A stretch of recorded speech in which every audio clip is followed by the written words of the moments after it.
So I just officially finished my first ever private pilot lesson, and I want to share with you some of the things that I learned, some of the things that I think you should know when you're first getting into your private pilot's license, some of the sketchy stuff, some of the stuff that was a little bit overwhelming, and also show off these new sunglasses that I got. They're called Ray-Ban Stories. They actually have a camera on them, so I can click this little button here, and you can see the point of view of what I'm looking at. So you can see the camera, you can see the road, and then obviously the plane when we're flying up in it. So if you want to stay tuned for all that, make sure to sit back, relax, and enjoy. All right, what's going on? Aaron here, back from Aaron Aviation. I know you're already in the comments saying, that's a silly name. Why would you name your channel that? For those of you that think it's a silly name, I think it's a silly name too, but I was like, you know what? I'm spending way too much time thinking about this name. Let me just run with it. I can change it down the road if I have a better idea. So all that being said, on this channel, I'm just documenting the journey of getting my private pilot's license. One of the things that I was looking at when I was first jumping in and getting my license was just trying to find videos on YouTube that showed the process. And there's some out there, you know, some good, some not as good, but I was just like, hey, I think this would be really cool, not only to just look back for myself, but also help out anybody that might also be on the same journey.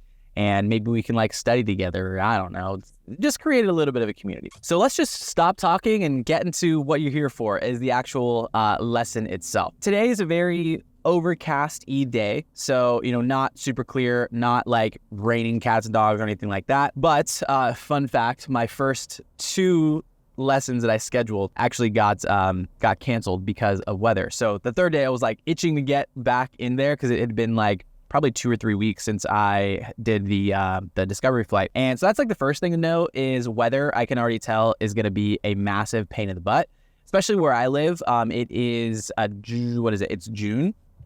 So yeah, it's going to be a pain in the butt. I know I'm going to have to like schedule a ton of flights and probably cancel like half of them. So that's first thing to know. Just, you know, if you have bad weather in your area, you probably want to schedule more than 1 day a week, depending on how fast you're looking to get your private pilot's license. So again, overcast day, we go in, and I actually had Suzanne again, which was really cool.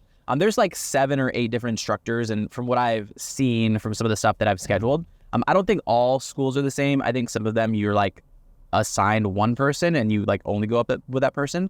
This one, I think it's kind of a free-for-all, like you schedule the times that work best for you, but then they are going to pair you with an instructor based on like the times that are available. That makes sense. So that's so I got Suzanne again, and again, very similar to the first flight. She was excited to see me. She's like, "Oh, so you decided to do it?" I was like, "Yeah, I told you I would." I was excited to get started. So she's super cool.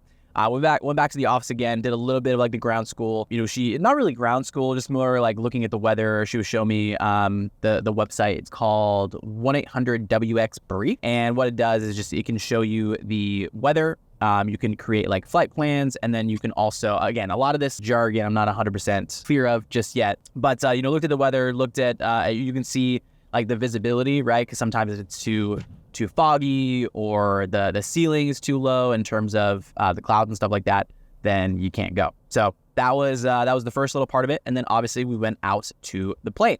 Now the cool thing was, you know, in comparison from the discovery flight to this one, is when you initially go up and you go out and you're doing the checklist, I was like overwhelmed on the discovery flight, because there was just so much just stuff that you're getting thrown at you.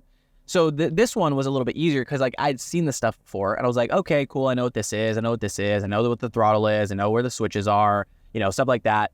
And just a side note, the reason I'm spending so much on like not talking about like in the air, because in the air, to be honest, like from what I've seen so far, isn't like that overwhelming as opposed to like all the things you need to do before you get up in the air, right? Doing the checklist, making sure you're good to go. Because at the end of the day, like you can be in the air, but if you don't do all the initial checks and have that stuff like super solid, then not only will you not pass like the test down the road knowing what to do, but you also like put yourself in a pretty big like risk of hurting yourself.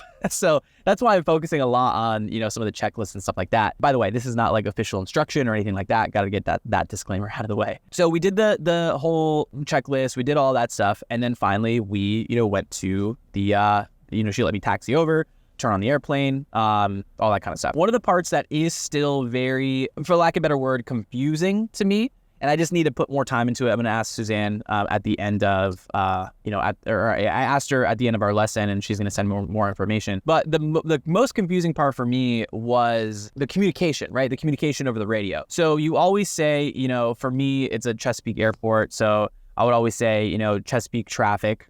And then I would say, the name of the plane. And then there was always something that comes after that, right? That's where I'm confused. There's certain ones that I know, right? When you're maneuvering over a specific area, or, when you're doing a radio check, or when you're within the pattern, right? There's a lot of I kind of know what it's about, but I don't know what it means, if that makes sense. So that's one thing that I definitely want to work on. And one thing that is pretty overwhelming, just because I can tell that Suzanne, she wants me to take more control of it, but I just don't want to mess up. But I think one of the tip that I would give too is just know that you're going to mess up. And once I started embracing that, I was like, yeah, I'm probably gonna mess this up, but I'd rather try. That's it definitely gave me a little more confidence in doing so. So anyway, got off the ground, we're coasting, we're flying. Now I will say, because it was not super rainy, but it was kind of sprinkling a little bit, and it was windy.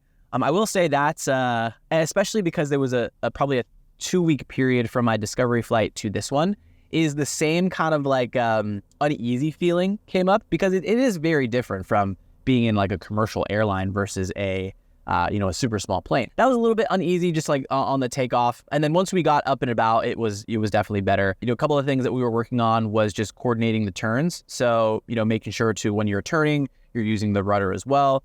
And then keeping, I forgot what the instrument is called, but there's a little plane, and there's a little ball that's in there. And then it tells you where, how coordinated you are. So obviously you don't want to tip the plane too much to one side. And then you also want to make sure to give it enough rudder so that you're not getting disoriented, and it's not a crazy flight, if that makes sense. I'm sure there's a technical scientific reason why you have to do that, in terms of the plane not spinning or something like that. But that was my reasoning for that. Now, if I can give one little tip on, the first flight that made it a little bit more, I guess, for lack of a better word, enjoyable, is not thinking that I had to know every single little thing does, right? And I think this is the thing with the repetition. I mean, again, this is it was my second time in the plane, so I'm not expecting myself to be a friggin' master at this by any means. But when I look at it, it's okay, as long as I know where the throttle is, I know what the rudders do, I know what the controls do, and then I'm looking at the airspeed, making sure that's good, looking at the altitude, making sure that's good, making sure we're going in the right direction, making sure that I'm oriented, right? Those are the main things. Now, obviously, there's so many other things that you need to understand within a plane, and don't even get me started on landings. I know that's going to be I think I was looking at other videos, and that's, I think, the hardest part for a lot of people. But the flight when you're up and about, pretty simple, at least from what I've seen up to this point. So speaking of that, last thing I'll touch on now is the landings, and just my overall thought on that.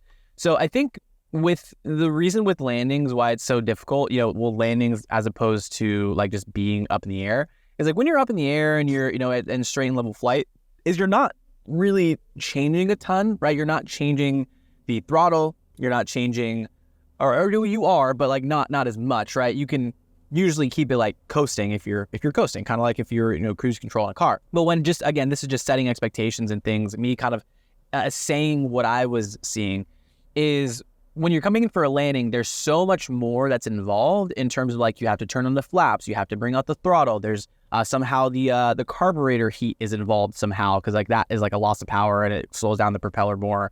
And it's just and the other thing too is it's just so much. It's sensory overload, right? In a short amount of time. It's when you're coming in for a landing, there's a million things that are happening in your head. You're okay, I need to make sure my throttle's in this way. I need to make sure I'm not too high or too low. I got to make sure I'm going to hit the right part of the runway. I'm going to make sure that, all this stuff is good. And then when you get down to the bottom, actually, I think on the glasses, I had a landing that was recorded. I'll double check in editing. But yeah, it's just a lot. And I was Suzanne asked me, she's you want to try the landing? And I was sure. And there's the communication thing that you do where it's if you have the controls, you have them, right? But if you want to give them up to the other person, you say, you have the controls. They say, I have the controls. And then I double check and say, you have the controls. So then at the end, I was like, okay, cool, I'll try it. And we're getting closer and closer and closer down to the ground. And there was a certain point, it was just like my brain couldn't comprehend what was happening. And I was like, your controls.